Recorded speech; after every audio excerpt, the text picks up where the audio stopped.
قرآن اپنے احکامات جو اس میں لکھے ہیں ان کے ذریعے سے ہمارے دل موڑنا چاہتا ہے آخرت اور رب کی طرف، کہ ہم صرف رب کے ہو جائیں۔ تو جب کوئی شخص رب کا ہو جاتا ہے تو وہ دنیا سے منہ موڑ جاتا ہے۔ دنیا کی اہمیت صرف اتنی رہتی ہے جتنی کہ ہونی چاہیے۔ تو ایسا قرآن جو ہمیں دنیا کی محبت چھوڑ کر رب کی محبت کی طرف بلانے کے لیے اتارا گیا، ہم اسی قرآن کو دنیا کمانے کے لیے استعمال کرنا چاہتے ہیں۔ در حقیقت یہ جو تسبیح کا کنسپٹ ہے، اسے استعمال کیا ہے روحانی شخصیتوں نے، نہ صرف اسلام میں بلکہ اسلام سے پہلے مذاہب میں بھی۔ اس تسبیح کا ایک فائدہ یہ ہے کہ انسان کسی ایک خاص نقطے پر اپنی توجہ مرکوز کرنا سیکھ لیتا ہے۔ آسان لفظوں میں اس کو یوں کہ تسبیح کرنے سے کنسنٹریشن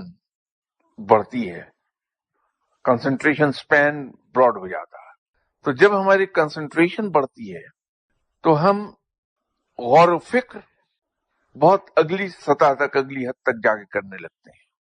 ہم غور و فکر میں ڈوبنا سیکھ لیتے ہیں، اور جب ہم غور و فکر میں ڈوبتے ہیں تو ہم نقطہ راز حل کرنا سیکھتے ہیں، اور جب ہم نقطہ درون کو حل کرنا سیکھ لیتے ہیں تو خدا کی قدرت کا مشاہدہ کرنے لگتے ہیں، اور خدا کی قدرت کا مشاہدہ کرتے کرتے ہم رب تک جا پہنچتے ہیں۔ یہ راستہ وہ ہے اصل میں، اس سے تو رب تک پہنچنے کا راستہ تلاش کیا جاتا ہے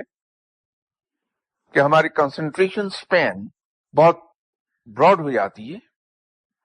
زیادہ دیر تک ایک خاص نقطے پر کنسنٹریٹ کر پاتے ہیں، اپنی توجہ مرکوز کرتے ہیں، اور اس نقطے کے اندر چھپے ہوئے تمام راز حل ہوتے ہیں۔ اور جب اس نقطے کے اندر چھپے ہوئے راز عیاں ہوں گے ہم پر تو قدرت کے راز کھلنے لگیں گے، اور جب قدرت کے راز کھلنے لگتے ہیں تو قدرت کا مشاہدہ شروع ہوتا ہے، اور قدرت کا مشاہدہ جب کرتا ہے تو رب پر ایمان پختہ ہوتا ہے،